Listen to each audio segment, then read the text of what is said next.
महिला पढ़ नहीं सकती। और जिस धर्म की किताब में कोई लिखा हो कि महिला पढ़ नहीं सकती या पुरुष पढ़ नहीं सकता, शिक्षा पर सिर्फ एक ही व्यक्ति या फिर एक ही जाति का अधिकार था और वो नहीं चाहते थे कि भारत में शिक्षा जन जन तक जाए। इसीलिए उन किताबों के अंदर ऐसी बातें लिखी हुई थी ताकि कोई भी पढ़ ना सके। धर्म के विरुद्ध जाकर कार्य करना, कम शब्दों के अंदर बताना चाहता हूं, जब सावित्रीबाई फुले ने शिक्षा उनके पिता, उनके पति ज्योतिबा फुले ने जब उनको पढ़ाया था, पूरे गांव में हंगामा हो गया था कि ये क्या कर रही है नारी, इसने हमारा धर्म भ्रष्ट कर दिया। धर्म भ्रष्ट हो जाता था जब हम पढ़ लेते थे, शिक्षित हो जाते थे। तो प्यारे बच्चों, उस राष्ट्रीय माता सावित्रीबाई फुले ने ये धर्म भ्रष्ट किया और आज ये धर्म भ्रष्ट जो वो उस समय बोलते थे वे उन्होंने धर्म भ्रष्ट किया। गांव के अंदर पूरी पंचायत हुई थी, पंचायत के अंदर सभी को बुलाया गया था कि आज इन दोनों को सजा दी जाएगी। और सजा क्यों दी जाएगी? क्योंकि इन्होंने शिक्षा अर्जित की है और शिक्षा महिलाएं अर्जित नहीं कर सकती। पूरे गांव के अंदर पंचायत हुई और पंचायत में कुछ ही लोग अपना अस्तित्व जमाए बैठे थे, उनके सामने किसी की हिम्मत नहीं होती थी कि कोई प्रश्न करे। जब सावित्रीबाई फुले और ज्योतिबा फुले ने सिर्फ ये आदेश दिया गया कि आप सभी को आज जो आपने हमारा धर्म भ्रष्ट किया है शिक्षा अर्जित करके, आप सभी को कड़ी से कड़ी सजा मिलनी चाहिए। और उस समय जब भी कोई पंचायत होती थी तो ऐसी सजा सुनाते थे ताकि रूह कांपे लोगों की, कोई पढ़ने की तरफ हिम्मत भी ना करे। सावित्रीबाई फुले और ज्योतिबा फुले पहली बार जब पंचायत में दोनों पहुंचे और उन्होंने जब पूरी की पूरी अपनी बातें रखी, सावित्रीबाई फुले ने अपनी बात रखी कि मैं भी पंचायत में अपना पक्ष रख सकती हूं या नहीं, क्योंकि जब भी कोई पंचायत होती है जिसके ऊपर आरोप लगाया जाता है वो भी अपनी बातें रखेगा। सावित्रीबाई फुले ने अपनी बात रखी, भाई तुम कहते हो महिलाएं शिक्षा अर्जित नहीं कर सकती, मैं आपसे पूछना चाहती हूं कि महिलाएं शिक्षा क्यों नहीं अर्जित कर सकती? तो वो कहते हैं कि धर्म की किताबों में लिखा हुआ है कि महिला पढ़ नहीं सकती। सावित्रीबाई फुले ने कहा कि धर्म की किताबों में क्यों लिखा गया है कि महिला पढ़ नहीं सकती? उनका जवाब था कि यदि महिला पढ़ेगी तो उसका पति मर जाएगा, वो विधवा हो जाएगी। सावित्रीबाई फुले ने बड़े साहस के साथ जवाब दिया, मैं आप सभी को बता देना चाहती हूँ, मैं पढ़ी हूँ, मैंने ये पाप किया है, मेरा पति मेरे सामने खड़ा है, आज तक तो ये नहीं मरा। और जिन लड़कियों को मैं पढ़ाने जा रही हूँ या पढ़ाती हूँ उनकी आज तक शादी नहीं हुई, और जिनकी शादी नहीं हुई उनके पति कैसे मर जाएंगे? पूरी पंचायत के अंदर उनके क्वेश्चनों का जवाब नहीं था।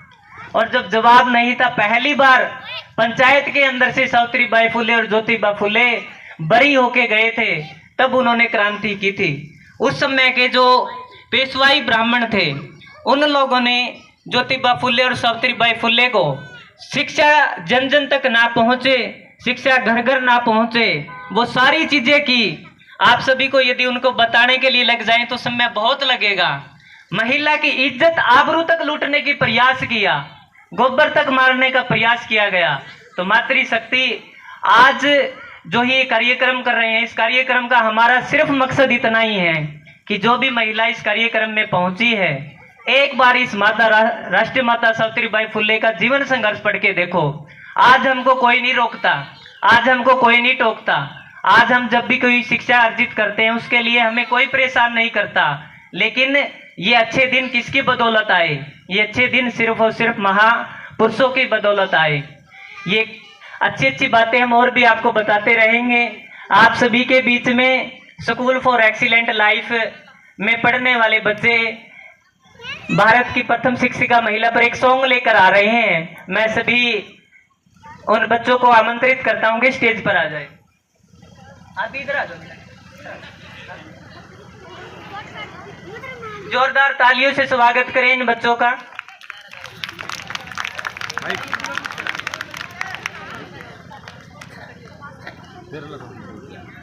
किसका जोड़ रखा है? किसका जोड़ रखा कैसा है?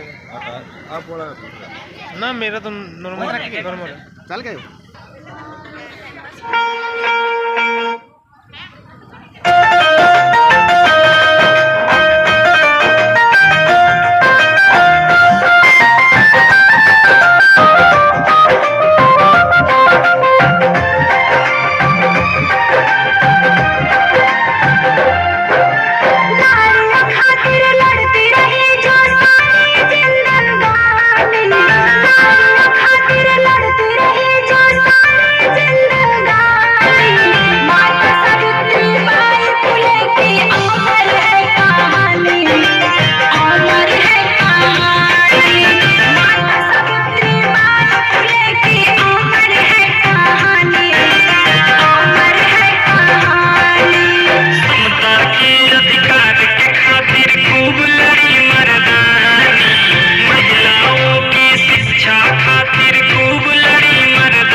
बहुत बहुत धन्यवाद इन प्यारे बच्चों का। महाकारुणिक तथागत बुद्ध को सादर नमन करते हुए परम श्रद्धेय बौद्धिस्ट बाबा साहब भीमराव